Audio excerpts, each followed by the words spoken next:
Wild കാർഡ്സിന്റെ അടുത്ത് സോപ്പെല്ലാം ഇട്ട് class എടുത്ത് കൊടുക്കുന്ന ജിൻഡോയാണ് ലൈവിൽ കാണിക്കുന്നത്. അങ്ങനെ ജിൻഡോ പറയുന്നത് നമ്മൾ തമ്മിൽ അടിയുണ്ടാകും, വഴക്കുണ്ടാകും, ചിലപ്പോൾ ചീത്ത വിളിച്ചെന്ന് വരും. എന്ന് വെച്ച് നിങ്ങൾ തെറി വിളിക്കാൻ പാടില്ല, കാരണം എനിക്ക് അനുഭവമാണ്, ഞാൻ തെറിയെല്ലാം വിളിച്ചിട്ട് പുറത്തുപോയി വന്നത്. ലാലേട്ടനാണെങ്കിലും കുറച്ച് സീനാണ്. അതുപോലെ തന്നെ മൈക്കെല്ലാം നിങ്ങൾ ശ്രദ്ധിക്കണമെന്നെല്ലാം പറയുമ്പോൾ സായിക്കും പൂജയ്ക്കും അവിടെ ചിരി വരുന്നു. അങ്ങനെ അവരെല്ലാം ചോദിക്കുന്നു, നിങ്ങൾ എന്താ ഞങ്ങൾക്ക് ക്ലാസ് എടുത്ത് തരാണോ?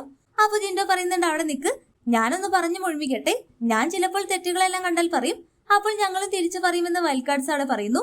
അതെന്തായാലും നിങ്ങൾ പറയണം, ഗെയിമിനെ ഗെയിമായി കണ്ട്. പിന്നെ എന്തെങ്കിലും ഞാൻ പറഞ്ഞിട്ടുണ്ടെങ്കിൽ അതൊന്നും മനസ്സിൽ വെക്കരുത് പ്ലീസ്, ഇതെന്റെ റിക്വസ്റ്റ് ആണെന്നെല്ലാം പറഞ്ഞുകൊണ്ട് ജിൻഡോ അവിടെ ഷോ എല്ലാം ഇടുമ്പോൾ സായി പറയുന്നുണ്ട്, നിങ്ങൾ ഊഞ്ഞാലിട്ടോ പക്ഷെ അത് ആട്ടരുത്, നിങ്ങളുടെ ഉദ്ദേശമെല്ലാം ഞങ്ങൾക്ക് മനസ്സിലായി, സത്യസന്ധതയല്ലേ നിങ്ങളുടെ മെയിൻ എന്നെല്ലാം പറയുമ്പോൾ നിങ്ങൾ പുതുതായി വന്നത് കൊണ്ട് നിങ്ങൾക്കെല്ലാം പറഞ്ഞു തരാമെന്ന് വിചാരിച്ചെന്ന് ഇങ്ങനെ ജിൻഡോട് പറയുന്നു.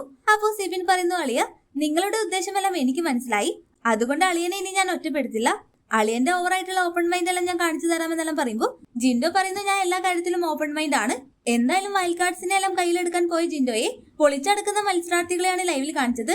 കളിയെല്ലാം കണ്ടുവന്നത് കൊണ്ട് തന്നെ ജിൻഡോയ്ക്ക് മനസ്സിലായി ഇവരുടെ അടുത്ത് പിടിച്ചു നിൽക്കാൻ കുറച്ച് പാടാണെന്ന്. എല്ലാം നമുക്ക് കാത്തിരുന്ന് കാണാം. ഹോട്ട്സ്റ്റാർ ലൈവ് അപ്ഡേഷൻ ചാനലിൽ ഉണ്ടാകും. ആദ്യമായി കാണുന്ന പ്രേക്ഷകർ യൂട്യൂബ് ചാനൽ സബ്സ്ക്രൈബ് ചെയ്യാൻ മറക്കേണ്ട.